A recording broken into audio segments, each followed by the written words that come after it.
শ্রী শ্রী হরিলীলামৃত কবি রসরাজ তারকচন্দ্র সরকার। আত্মানুভূতি ও আত্মদর্শন।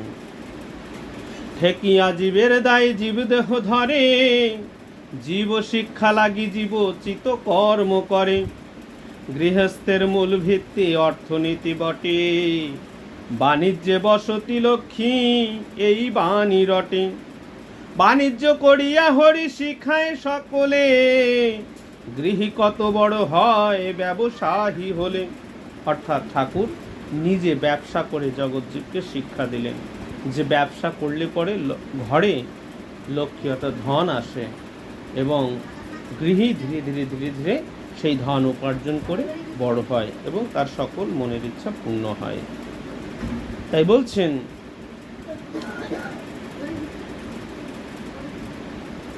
মনের এসে করে চাষ আর্য ব্যবসায়, একদিন চাষ করি প্রভু তা শেখায়। বহিরঙ্গ শিক্ষা বটে বিশেষ হলো, আপনার কাজ মনে প্রভুরও পড়িল। এই যে ঠাকুর তিনি এই যে চাষাবাদ করলেন, ব্যবসা বাণিজ্য করলেন, এগুলো করে জগৎজীবকে তিনি শিক্ষা দিলেন। এইবার তিনি চিন্তা করলেন যে আমি যার জন্য এই জগৎ সংসারে এসেছি, মূল যে কাজ, আমাকে সেই কাজ এখন করতে হবে। সেই কাজটা কি না, জগৎজীবকে উদ্ধার করা। আর সেটা কিভাবে না, সেটা হচ্ছে হরিনাম দিয়ে। এই হরিনাম মহামন্ত্র দিয়ে এই জগৎজীবকে শিক্ষা দিতে হবে, উদ্ধার করতে হবে। তা এই যে চাষাবাদ এবং হচ্ছে যে ব্যবসা বাণিজ্য, এইটা হচ্ছে ঠাকুরের কাছে বহিরঙ্গ শিক্ষা। আর অন্তরঙ্গ ভাব হচ্ছে ভক্তদের নিয়ে হরিনাম সংকীর্তনের মধ্যে জগৎজীবকে তড়ানো। এটা হচ্ছে মূল কাজ। তাই এইবারে ঠাকুর কি করলেন, এই মূল কাজের, এই অন্তরঙ্গ কাজের মধ্যে তিনি নিজেকে নিযুক্ত করতে চাইলেন। তাই মা তারকেশ্বর এখানে কি বলছেন শোনো। বহিরঙ্গ শিক্ষা বটে বিশেষ হলো, আপনার কাজ মনে প্রভুরও পড়িল।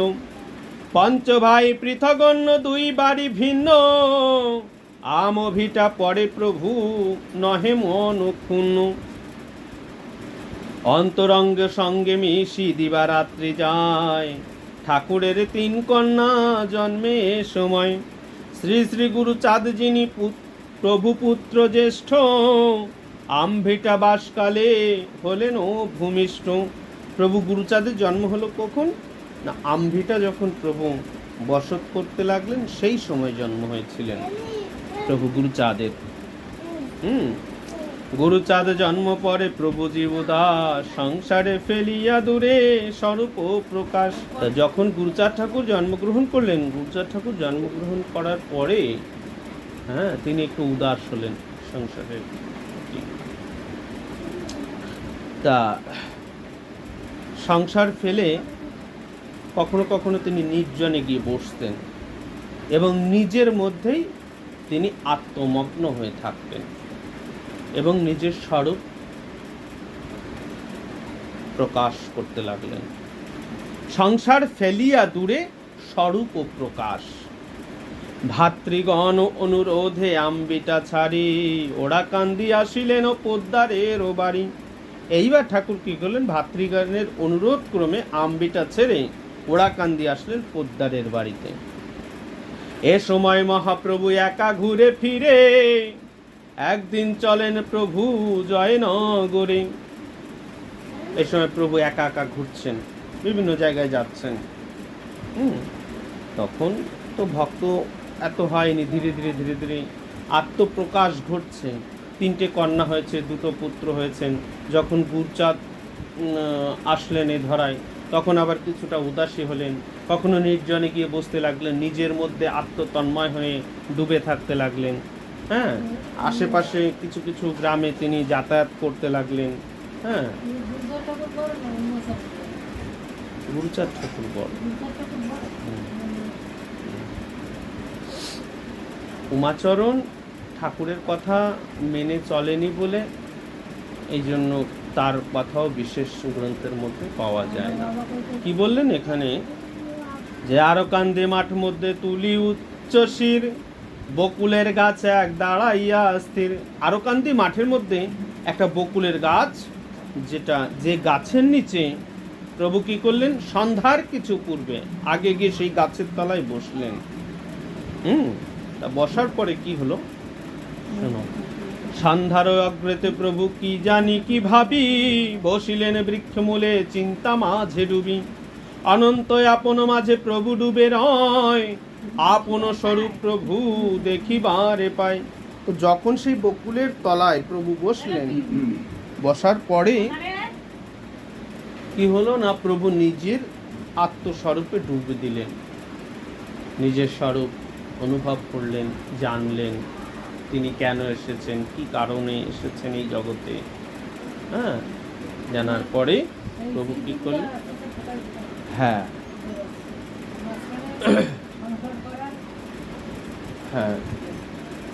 তা প্রভু নিজের মাঝেই ডুব দিলেন। বসিলেন বৃক্ষমূলে চিন্তা মাঝে ডুবি। অনন্ত আপন মাঝে প্রভু ডুবে রয়, আপন স্বরূপ প্রভু দেখিবারে পায়। তিনি যে ক্ষীরোৎসাহী শ্রীহরি, অনন্ত শয্যায় শায়িত মহাবিষ্ণু, অর্থাৎ তিনি আবার ওরাকান্দিতে যে এসেছেন এই জগৎজীবকে তড়াবার জন্য, সেই স্বরূপ তিনি ওই বকুলের তলায় ডুব দিয়ে নিজের মধ্যে সেই স্বরূপকে জানলেন। সেইভাবে ধীরে ধীরে ধীরে ধীরে এইবার লীলা অগ্রসর হতে লাগলো। তাই বলছেন এখানে, মহান পুরুষ রূপে আপনার আত্মা প্রভুর সম্মুখে আসি কহিলেন ও বার্তা।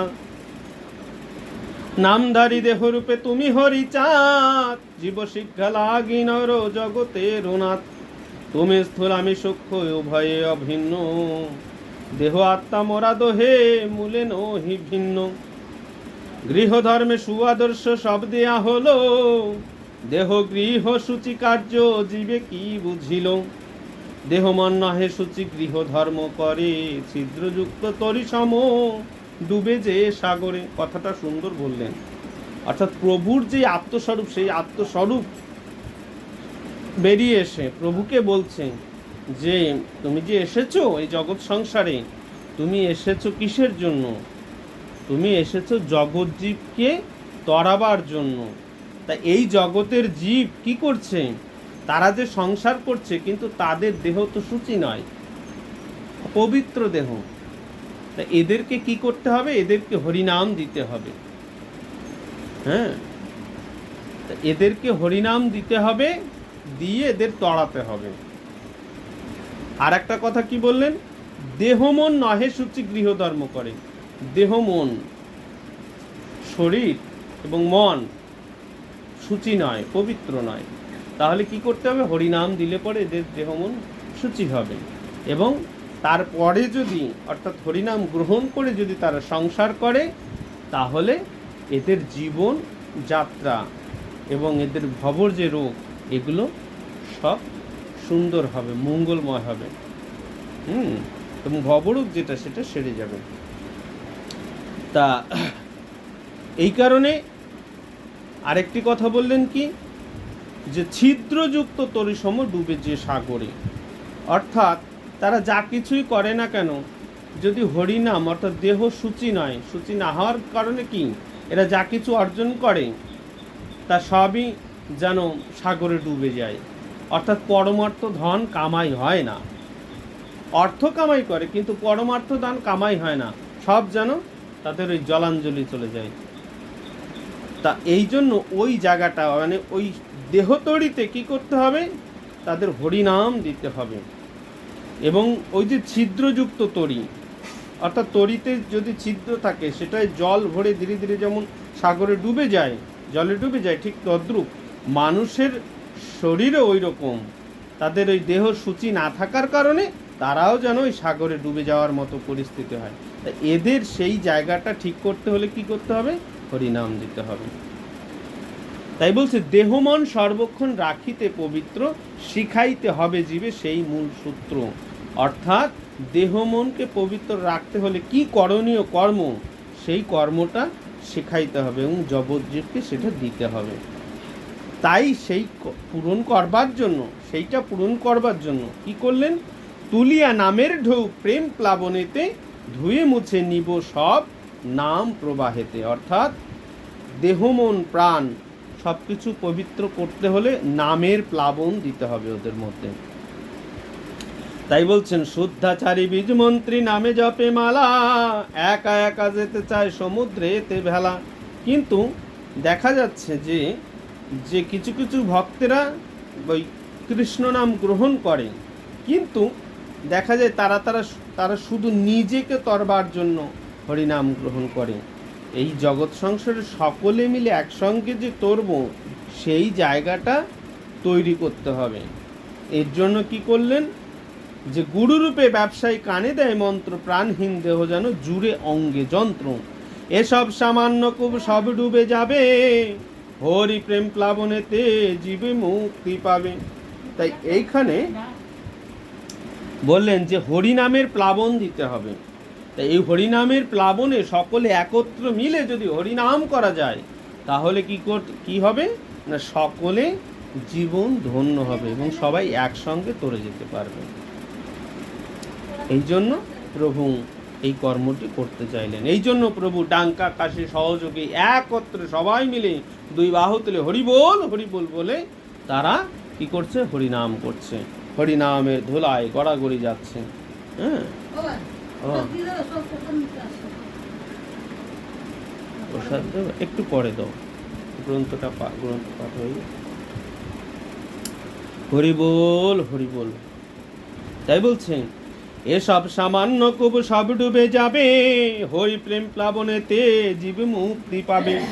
দেহ মন শুদ্ধ হলে স্থির হবে আত্মা, তখন শিখাতে হবে গৃহ ধর্ম কথা। অর্থাৎ বললেন যে এদেরকে প্রথমে হরিনাম দিতে হবে, হরিনাম দিলে পরে দেহ মন শুদ্ধ হবে এবং আত্মা তখন স্থির হবে। এই আত্মা স্থির হলে পরে তখন গৃহধর্ম শেখাতে হবে। এই গৃহধর্ম করতে হবে কিভাবে, তার একটা পদ্ধতি প্রভু বলে দিলেন, যে প্রথমে তোমরা হরিনাম নেবে, হরিনাম করতে করতে করতে করতে যখন দেহ মন প্রাণ শুচি হবে, শুচি হলে পরে তারপরে গৃহধর্ম কিভাবে পালন করতে হয় তখন সেই বার্তা বলে দিতে হবে। তো প্রভু সেই কাজটা করতে লাগলেন। তাই বলছেন, দেহ মন শুদ্ধ হলে স্থির হবে আত্মা, তখন শিখাতে হবে গৃহধর্ম কথা। কিন্তু জগতের জীব কি করে, কর্ম করে, তারপরে বিবাহ করে, তারপর সন্তানাদি হয়ে যায়, তারপরে গিয়ে দেখা যায় হরিনাম নেয়, মানে সব হয়ে যাওয়ার পরে হরিনাম নেয়। হ্যাঁ, তারপরেও বলে সময় হয় না। কেউ আছে মৃত্যুকালেও হরিনাম নেয়, কেউ মৃত্যু হয়ে যায় তাও হরিনাম পায় না, অর্থাৎ হরিনাম না পেয়েই জগৎ সংসার থেকে চলে যায়। এখনো বহু আছে। তো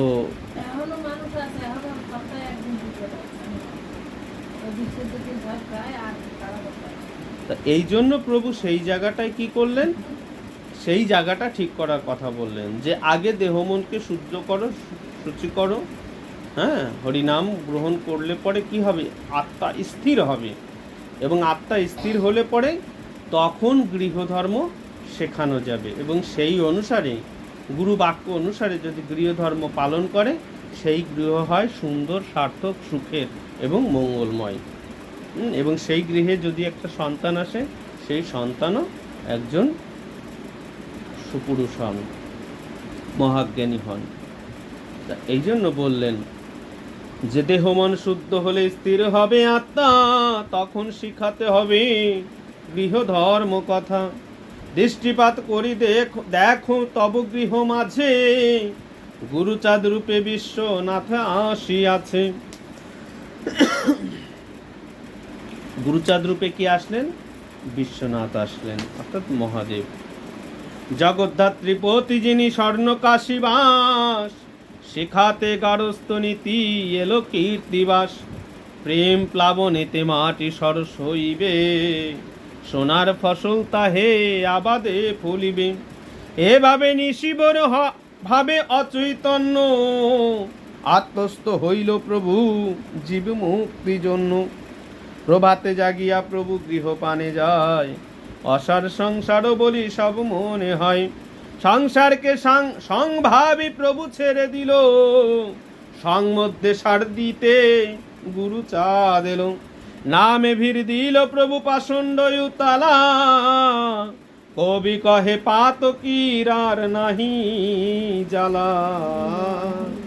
শান্তি হরিচাঁদ গুরুচাঁদ গোপালচাঁদ প্রেমানন্দে হরি হরি বলো। তার চিন্তামণি প্রেমানন্দে হরি হরি বলো। শ্রী শ্রী হরি লীলামৃত প্রেমানন্দে হরি হরি বলো। জয় জয় ঠাকুর হরষিচাঁদ প্রেমানন্দে হরি হরি বলো। হরি বল জয়।